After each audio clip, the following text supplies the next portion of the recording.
Lição número 2: Deus, suas características morais e suas obras. Você já ficou perturbado e repleto de dúvidas e indagações ao ler no jornal a respeito de alguma grande tragédia ocorrida na vida de um crente? Você já viu pessoas más obterem grande sucesso ou riquezas mediante práticas desonestas e perguntar por que Deus permite tais coisas? Com frequência, as nossas mentes sentem-se perturbadas ao vermos injustiças e então indagamos por que motivo Deus deixa tais coisas acontecerem.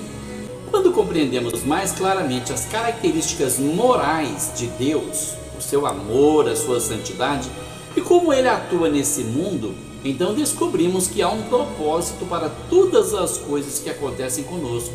O alvo de Deus é preparar-nos para o seu reino eterno e Ele mostra-se ativo em nossas vidas para atingir esse alvo.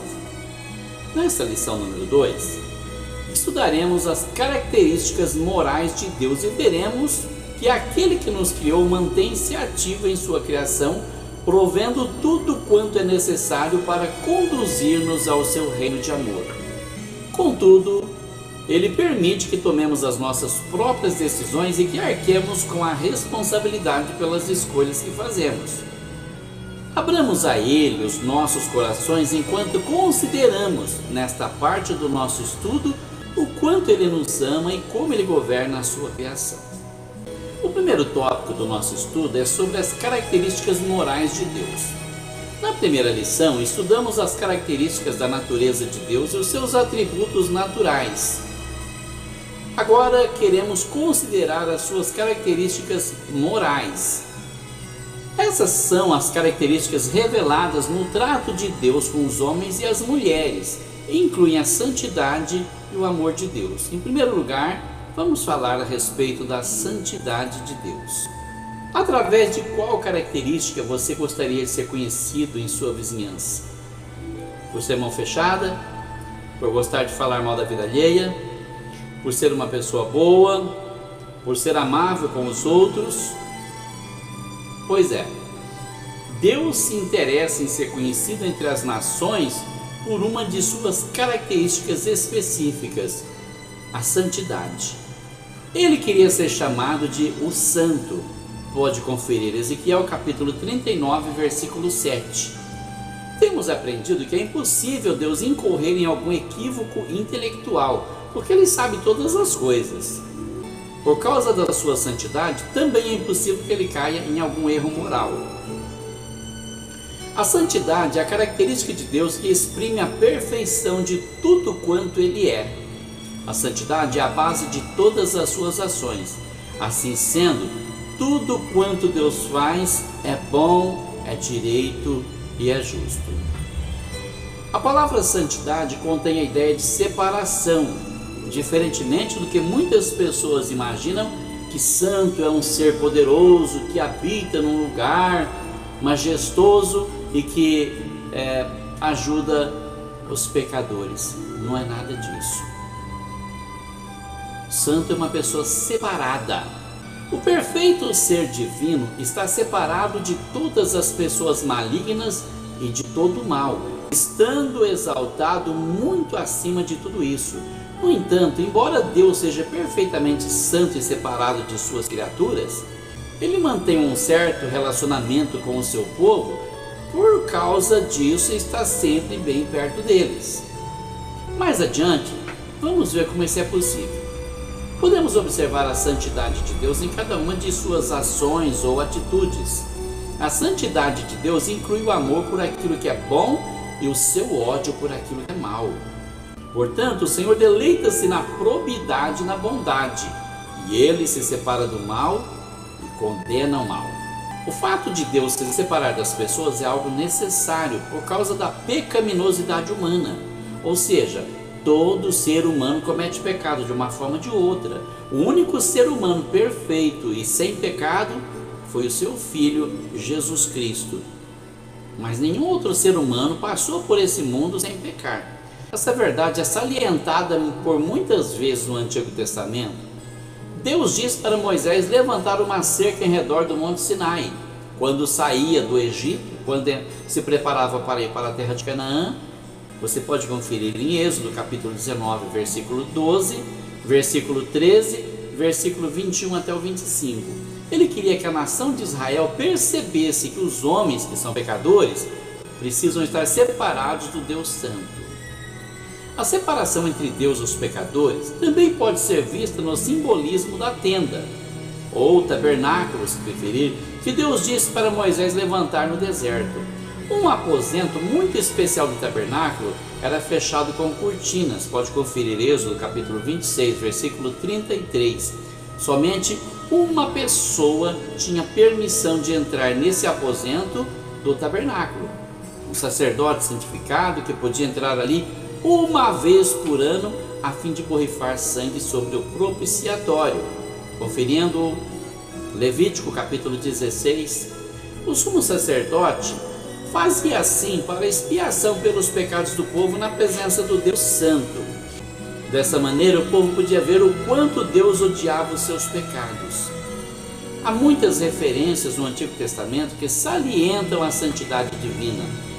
Os trechos de Isaías capítulo 59, versículo 2 e Abacuque capítulo 1, versículo 13 ensinam que o pecado separa Deus das pessoas pecaminosas, como também separa essas pessoas de Deus. As passagens de Jó, capítulo 40, versículo 3 até o 5, e Isaías, capítulo 6, versículos 5 até o 7, nos mostram que quando temos uma verdadeira compreensão sobre a santidade de Deus, também percebemos quão horrenda coisa é o pecado. Quando percebemos a ilimitada santidade de Deus, isso cria em nós a tristeza por causa do pecado tão natural no ser humano, a confissão do pecado e também a nossa humildade. A santidade de Deus é o tema também de muitas passagens do Novo Testamento. Já vimos no Antigo Testamento vários exemplos do fato das pessoas não terem acesso direto a Deus, como também não conseguirem esse acesso por meio de seus esforços.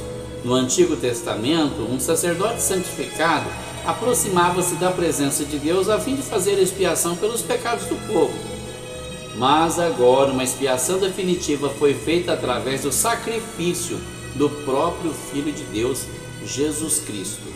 De acordo com o apóstolo Paulo em Romanos capítulo 5, versículo 2, e na carta aos Efésios capítulo 2, versículos 13 até o 18, se quisermos nos aproximar de Deus, isso terá de ser feito mediante os méritos de Jesus Cristo. O trecho da primeira carta de Pedro, no capítulo 2, versículo 18, nos ensina que todas as nossas imundícias e injustiças são cobertas e expiadas pelo nosso reto Salvador, Jesus, para que possamos chegar à presença do Deus Santo. Não podemos falar sobre a santidade de Deus sem também mencionarmos a sua retidão e a sua justiça. Muitos estudiosos da Bíblia classificam essas duas qualidades como atributos separados da divindade, mas a retidão e a justiça são resultados diretos da santidade de Deus. Esses são aspectos de sua santidade vistos no seu relacionamento com as pessoas. Em primeiro lugar, a santidade divina expressa-se mediante a retidão. Deus estabeleceu nesse mundo um governo moral. Isso significa que ele decretou leis justas, leis equitativas e certas, sobre as quais as pessoas devem viver. Em segundo lugar, a santidade de Deus expressa-se mediante a sua justiça. Deus administra suas leis com equidade, com justiça. Ele recompensa aqueles que obedecem e castiga aqueles que desobedecem essas leis.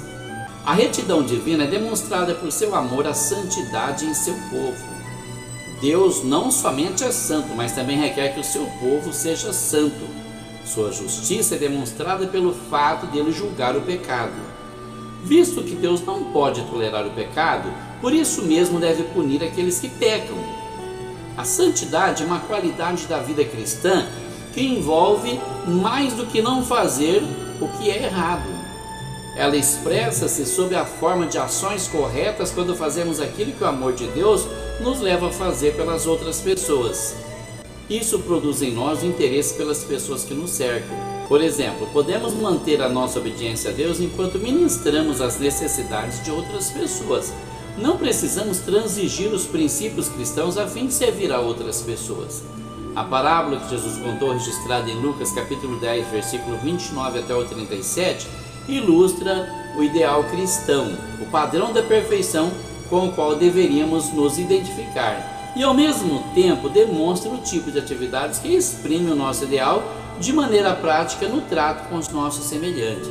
Conforme podemos ver em Hebreus capítulo 12, versículo 10 e 14, a Bíblia exorta cada um de nós a viver uma vida santa ou separada.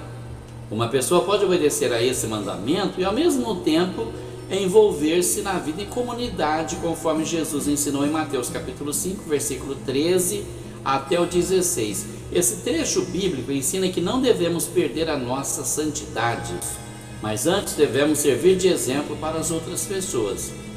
Dessa maneira, um crente não haverá de envolver-se com aquilo que o Novo Testamento não permite. Não obstante, o crente fará tudo quanto estiver ao seu alcance a fim de servir aos seus familiares e vizinhos, mostrando-lhes que se interessa por eles.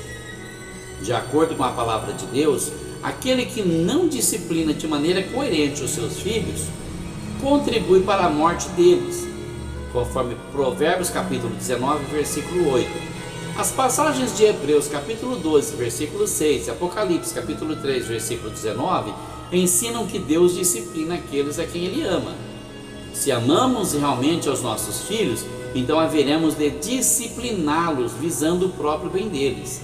Conferir Hebreus capítulo 12, versículo 5 e versículo